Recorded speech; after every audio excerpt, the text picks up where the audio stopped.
अनुपमा को मेघा के घर में आद्या के हाथ का लिखा वो लेटर मिलेगा जिसमें उसने अपने दिल की सारी कहानी खोलकर रख देगी होगी। आद्या को अपनी गलती का एहसास है कि उसने अपने माता पिता के साथ ऐसा बर्ताव किया। उसने इस लेटर में लिखा होगा कि यहाँ रहकर मुझे समझ आया कि फॉस्टर पेरेंट्स ऐसे भी हो सकते हैं। मेघा के हाथों बाल बाल बचेगी अनुपमा इधर मेघा के घर में तलाशी ले रही होगी और उधर वह आद्या और डीन के साथ आधे रास्ते से ही लौट आएगी। अनुपमा फौरन अलमारी में छिप जाएगी। मेघा घर की तलाशी लेगी और जब एक ड्रेस निकालने के लिए वो उस अलमारी की तरफ जा रही होगी तभी उसे ठोकर लग जाएगी। तब आद्या अलमारी खोलेगी और अंदर अपनी मां को पाएगी। अनुपमा और आद्या किसी तरह अपने इमोशंस कंट्रोल करेगी और फिर मेघा के बाहर जाने पर आद्या अंदर से कमरा बंद कर लेगी और अपनी मां से गले लगकर खूब रोएगी। जन्माष्टमी पर होगा अनुज आद्या का मिलन।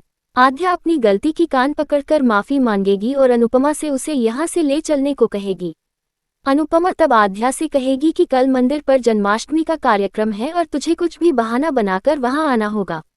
इधर यह सब तमाशा चल रहा होगा और उधर शाह निवास में मीनू को देखने लड़के वाले आएंगे और बिना उसकी मौजूदगी के उसके रिश्ते की बातें हो रही होंगी। आश्रम में सागर रो रहा है क्योंकि वो चाहकर भी मीनू को नहीं पा सकता। वह कहेगा कि औकात की दीवार तुम्हारे और मेरे बीच खड़ी है मीनू। फिर होगी वनराज और अनुपमा की टक्कर। शाह निवास में जो कुछ हो रहा है उसका असर सिर्फ वनराज पर ही नहीं बल्कि अनुपमा पर ही पड़ेगा, क्योंकि अनुपमा बिल्कुल नहीं चाहेगी कि उसकी भांजी की शादी किसी ऐसे परिवार में हो जिसे वो जानती तक नहीं है। जाहिर है कि आगे फिर एक बार अनुपमा शाह निवास के खिलाफ जाएगी और उस चक्कर में तमाशा होगा।